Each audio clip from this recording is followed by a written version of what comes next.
په بلوچستان کې د یخ سیمو خلک خپل کورونه د لرګیو په سوځولو سره ګرم ساتي. دا لرګي د لسبیله او د سند کنکوټ څخه راځي. سږکال یو من د لرګیو باید 2000 روپۍ ته رسېدلې ده. عام خلک وایي چې دا د یخنۍ څخه د ځان ساتلو یوازینۍ لاره ده، مګر د بیو د زیاتوالو له امله دا ستونزې نورې هم سختې سوي دي.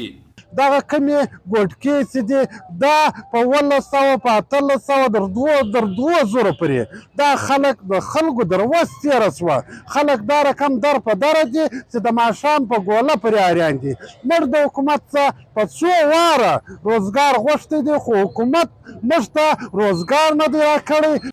د پاکستان د تیلو او د غازو تنظیمونکې اداره اوګرا په هیواد کې د تیلو او د غازو بیې ټاکي. په هغه سیمو کې چې غاز نشته هلته LPG کارول کېدای شي.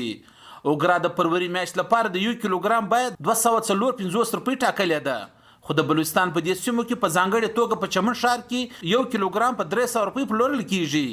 شرکتونه د غازو سلنډرونه په لوړه بیه پلوري.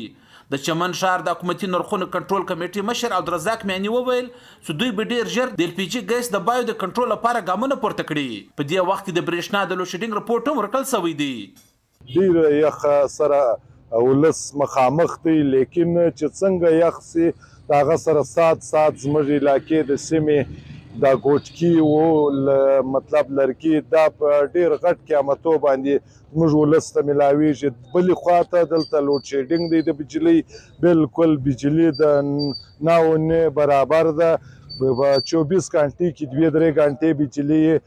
د بلوچستان د شمالي پښتني سیمو خلک تل د اسانتیاو د نشتوالي څخه شکایت کوي. وایي چې د لوی خوا دندې نشته او بیا چې کله د ژمي په موسم کې واوره وریږي لارې بندې پاتې کیږي. بیا د خوراکي توکو د بیې لوړېدو سره د دوی ژوند نور هم ستونزمن کیږي. دوی د حکومت څخه قدرتي ګیس ورکولو او د سوځونکو توکو لپاره د ځنګلونو لګولو غوښتنه هم کړې ده. نعمت الله، سرحدي، وايي ډیوا TV، چمن.